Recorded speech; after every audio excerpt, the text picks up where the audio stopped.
আমি একটা box type একটা জিনিস এটা প্রিন্ট করতে দিয়ে বাইরে গেছিলাম একটু সময় লাগে বলে। তো আসার পরে যখন দেখলাম আমি তো অবাক পুরো। কারণ এই যে এখানে দেখেন, এখানে প্রিন্ট হচ্ছে, সব কিছু ঠিকঠাক আছে, শুধু একটা প্রবলেম, সেটা হচ্ছে ফিলামেন্ট বের হচ্ছে না, অর্থাৎ ফিলামেন্টটা ভিতরে জ্যাম হয়ে গেছে।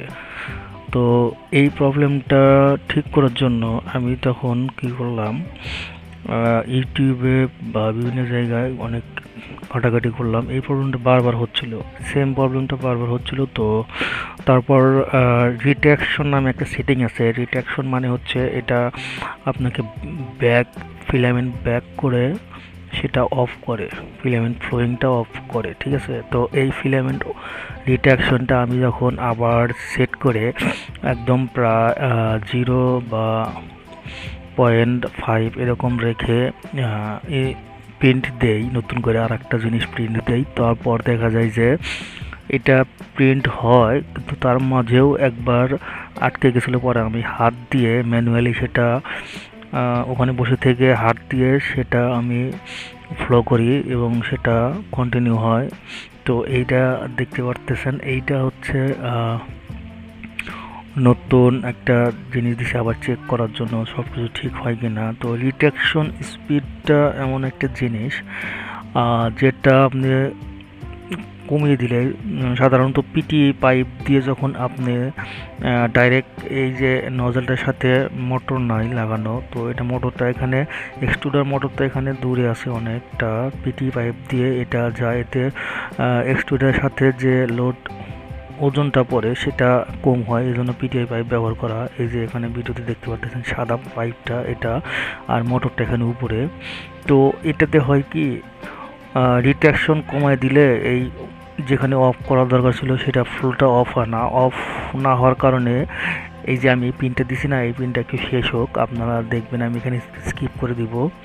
তো এইটার জন্য যে যে জায়গায় অফ হওয়া দরকার ছিল ফিলামেন্ট ফ্লো, সেই সব জায়গায় এই যে এখানে দেখেন, যেখানে যেখানে ফ্লো হওয়ার কথা ছিল সেখানে ফ্লো হয়েছে। আর অনেক জায়গায় এটা ক্লগস অ্যান্ড জ্যামের কারণে ফিলামেন্ট বাইর হওয়া বন্ধ হয়েছিল, কিন্তু আমি ওখানে বসেছিলাম বলে সেটা আবার হাত দিয়ে অনেকটা জোর করে আমি ফিলামেন্টটা ফ্লো করাইছি। তো এটা দেখতে পারতেছেন রিটেকশন স্পিড, রিট্যাকশন সেটিংয়ে এটা 0 বা 0.5 বা আমি অন রাখছিলাম, আমার মনে নাই এখন।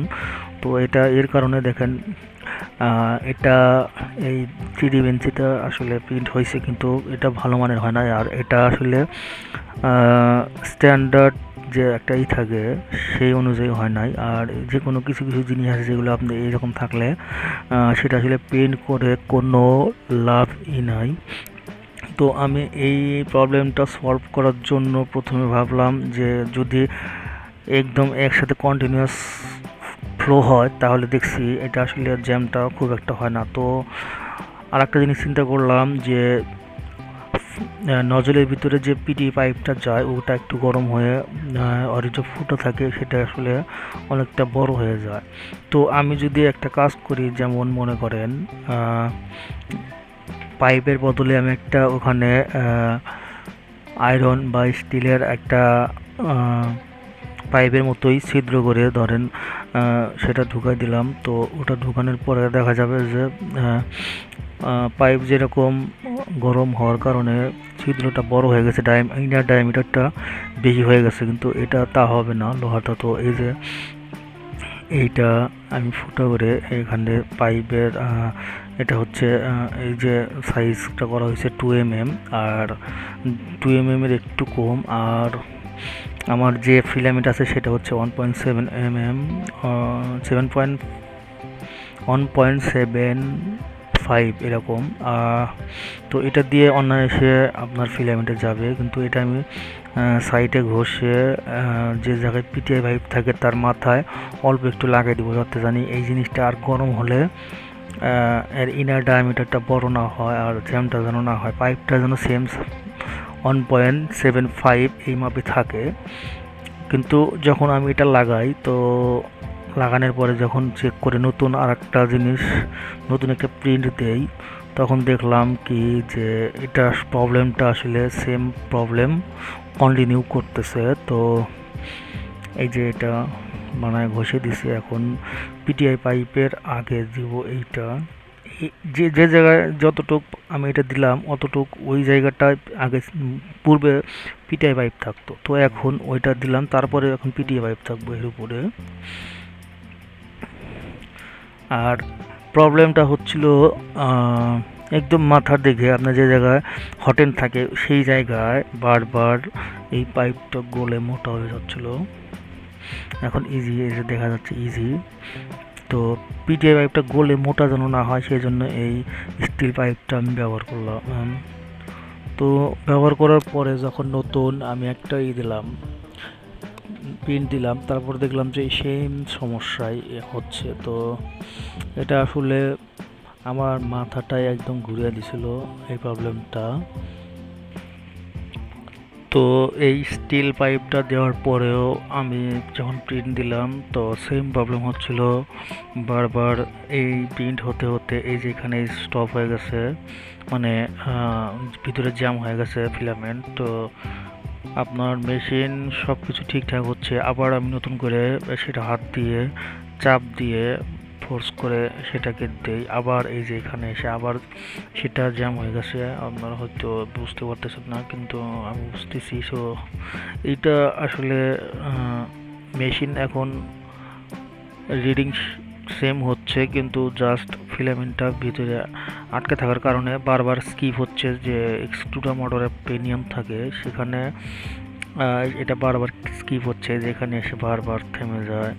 তো এরপর আমি সব খুলে ফেলি, সব কিছু খুলে ফেলার পরে নতুন একটা পিটিআই পাইপ নিলাম, যে তার মাথাটা চাপা আছে, যেহেতু ওই স্টিলের এটা দেওয়ার পরে কাজ হলো না কোনো। তো ভাবলাম যে হয়তো স্টিলের পাইপটাও সাথে সাথে গরম হচ্ছে। তো এবার নতুন একটা পাইপের কিছু অংশ আমি এখানে ঢুকাই দিব, আর তার মাথায় 1 ইঞ্চির মতো লম্বা করে কেটে নিব। আর তারপরে পুরান যে পাইপটা ছিল লম্বা সেটা দিব, দেওয়ার পরে দেখবো কী হয়। যেহেতু নতুন পাইপটার ভিতরে যে ইনার ডায়ামিটার সেটা ঠিকঠাক আছে, এটা বড় হয় নাই। তো নতুন কিছু ফানিক পাইপ এর ভিতর দিয়ে এই যে এখন ইজিলি বের হচ্ছে।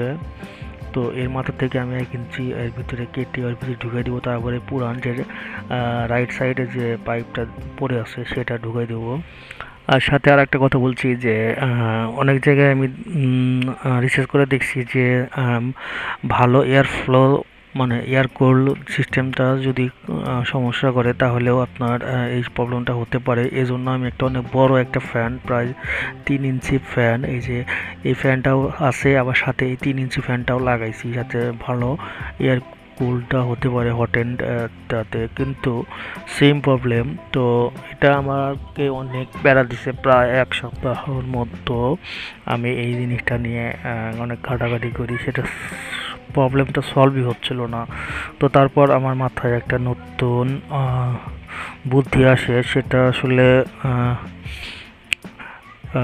সেটা হচ্ছে এই হট এন্ডটার ভিতরে যে পিটিআই পাইপটা আছে, তো এটা যদি ফুল আমি না দেই, অর্থাৎ এই যে দেখতেছেন যতটুকু ভিতরে গেছে পিটিআই পাইপ, তো এইটা যদি না দিয়ে পুরো পাইপটাই যদি স্টিলের হয়, অর্থাৎ আমি প্রথমে যে 1 ইঞ্চি পাইপ দিছিলাম লোহার, আয়রন স্টিলের পাইপ দিছিলাম, ওইটাই যদি আমি পুরাটাই দেই একদম হট এন্ডের এক্সট্রুডার যে হিটার যে আছে হিটারের ওখান থেকে একদম বাইর পর্যন্ত, তো তাহলে কি হয়। আর আরেকটা জিনিস, সেটা কি করি দেখেন আপনারা। তো এরপর একটা 8 mm একটা বোল্ট 2 ইঞ্চি, প্রায় 2 ইঞ্চি লম্বা, তার মাথায় এরকম করছি যাতে 6 mm প্যাচ করব আর 2 সাইডে, আর এর ভিতরে 4 mm ড্রিল বিট দিয়ে সেটা ফুটা করছি যাতে এই পাইপটা একদম ওর ভিতরে যায়, আর পাইপের মানে একদম হট এন্ডের ভিতরে যেন যায়, হট এন্ড যে জায়গায় হিটার আছে সেইখানে যায়, অর্থাৎ মাঝখানে যে একটা এই যে হট এন্ডের থাকে সেটা যেন ভেদ করে একদম হিটারের মাথায় যায়, কারণ পাইপটা এই যে গোল সিলিন্ডারটা দেখতেছেন, সিলিন্ডারে অর্ধেক পর্যন্ত পাইপটা পিটিআই পাইপটা যায়। আর তারপরে এই অ্যালুমিনিয়ামের ছিল, তো এর ভিতরে আমি এখন কী করলাম, 7mm ড্রিল বিট দিয়ে ফুটা করছি আর 8mm ডাই দিয়ে এটা প্যাচ করে নিতেছি, যাতে আমার 8mm যে নাটটা আমি বানাইছি, পাইপ সিস্টেম করছি ভিতরে ফুটা করে, সেটা যেন এটাতে ফিট হয়। তো এটা ভিতরে এটা ঢুকাই দিব, ইজিলি ঢুকে যাবে। আর এই ভিতর দিয়ে এর সাথেই এই 8mm নাটটার সাথেই দুই মাথায় আমি 6mm বোল্ট এর যে থ্রেড থাকে সেই থ্রেড করে নিছি দুই মাথায়, যাতে এইটা ডাইরেক্ট হট এন্ডের যে ব্লকটা আছে সেটার ভিতরে ঢুকে প্যাচ করছি। সেই ব্লকের প্যাচটা আসলে M6 প্যাচ করা আছে। আর এইটাই আবার আমার যে এক্সট্রুডার মোটর আছে তার যে কিটটা আছে তার সাথেও M6 এর ফিট করা আছে। তো সেই অনুযায়ী মাথায় নাটের দুই মাথায় আমি M6 এর থ্রেড করেছি। তো এটাকে যখন বোল্ট দিয়ে টাইট করে, বোল্টটাকে নাট দিয়ে টাইট করে দুদিকে দুইটা বোল্ট দিয়ে টাইট করে লাগাবো, তখন ফাইনাল রেজাল্টটা আসলে আপনাদের সামনে দেখতে পাচ্ছেন। এখানে কোনো পিটিআই পাইপ নাই, শুধু যে 8mm বোল্টটা আমি ফুটা করছি 4mm, ওর ভিতর দিয়ে শুধু আপনার একদম ব্লকের ভিতরে ঢুকছে খানিক পাইপ দিছি, কারণ এখানকার এই এক্সট্রুডার মোটরের একদম পেনিয়নের জায়গা থেকে একদম ব্লকের ভিতরে এই 4mm এই পিটিআই পাইপটা ঢুকছে কিন্তু ভিতরে, ভিডিওর আগেই দেখছেন। তো এটা এখন মাউন্ট করে নিব 3D প্রিন্টারের সাথে। তো এটা দেখতেছেন মাউন্ট করা হয়ে গেছে 3D প্রিন্টারের সাথে। আর এখন আমি নতুন এখানে আর পিটিআই পাইপের দরকার নাই, ডাইরেক্ট ফিলামেন্ট মোটরে এই পাশ দিয়ে ঢুকে এই পাশ দিয়ে ঢুকে ভিতর দিয়ে একদম পিটিআই পাইপ আছে। আর 8mm নাটের ভিতরে আছে পিটিআই পাইপ, তারপরে যাবে হচ্ছে তার ভিতর দিয়ে ফিলামেন্ট একদম এই যে হিটারের ব্লকটা আছে এর ভিতর দিয়ে বের হবে। এরপর আমি নতুন আর একটা প্রিন্ট দিব, দেওয়ার পরে দেখবো যে আমি আসলে সাকসেসফুল হয়েছি কিনা, আর যে ক্লকস অ্যান্ড জ্যামের প্রবলেমটা ছিল সেই প্রবলেমটা থাকে কিনা এটাই আমি চেক করবো এখন। তো এই টুলটা দিছি যাতে এটা এখানে জিনিসটা ভালো করে পরীক্ষা করা যায়। তো এখানে আমি দেখতেছি ফুল সময় ধরে যে প্রিন্টটা হয়েছে কোনো রিট্যাকশন রাখে, মানে সমস্যা হয় নাই। রিডাকশনের কারণে যে এদিক থেকে ওদিকে একটা ময়লা জমে তাও নাই কোনো, আর একদম নিট অ্যান্ড ক্লিন হয়েছে, সাথে কোনো প্রবলেম হয় নাই এটা করার পরে, কোনো যে আটকে যাওয়া বা জ্যাম হওয়া কোনো কিছু হয় নাই। এরপরে আমি যে 3D বেঞ্চিটা আছে সেটা দিয়ে চেক করব। আসলে যে কোনো 3D প্রিন্টার বানাইতে গেলে আপনি যদি বাড়িতে যে কোনো 3D প্রিন্টার বানান, তো 3D প্রিন্টারে যদি আপনার 3D বেঞ্চিটা পারফেক্টভাবে প্রিন্ট হয় তাহলে ভাববেন যে আপনি সাকসেসফুল হয়েছেন। তো এই জন্য আমি এখন 3D বেঞ্চিটা দিব। তো 3D বেঞ্চিটার মাঝে মাঝে আমি কেটে দিছি, এটাতে কোনো প্রবলেমও নাই। আর এটা স্বাভাবিকভাবে যেভাবে একটা স্ট্যান্ডার্ড 3D প্রিন্টার প্রিন্ট করে, তো এটা সেভাবেই হয়েছে, একদম নিট অ্যান্ড ক্লিন, কোনো সাইডে কোনো রিডাকশনের কারণে যে ময়লাটা জমে কোনো কিছু নাই, একদম দেখতেছেন ক্লিয়ার।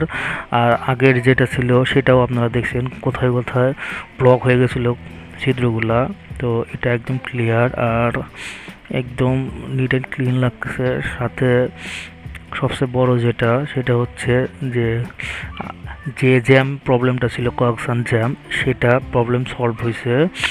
আর এখানে যে ফ্যানটা লাগাইছিলাম আমি 3 ইঞ্চি সেটাও রেখে দিছি, কারণ এটা আসলে বেডের দিকে আমি হাওয়াটা দিছি যাতে যেন এটা তাড়াতাড়ি হয়। এই সাইডে একটু হয়েছে, সেটা হচ্ছে আমার মেশিনের নাটগুলো একটু লুজ আছে, তো সেটার কারণে একটু ঝাঁকি লাগছে, সেই জন্য ওই পাশটায় কিছুটা ত্রুটি বিচ্ছুটি হয়েছে। তো আমার যে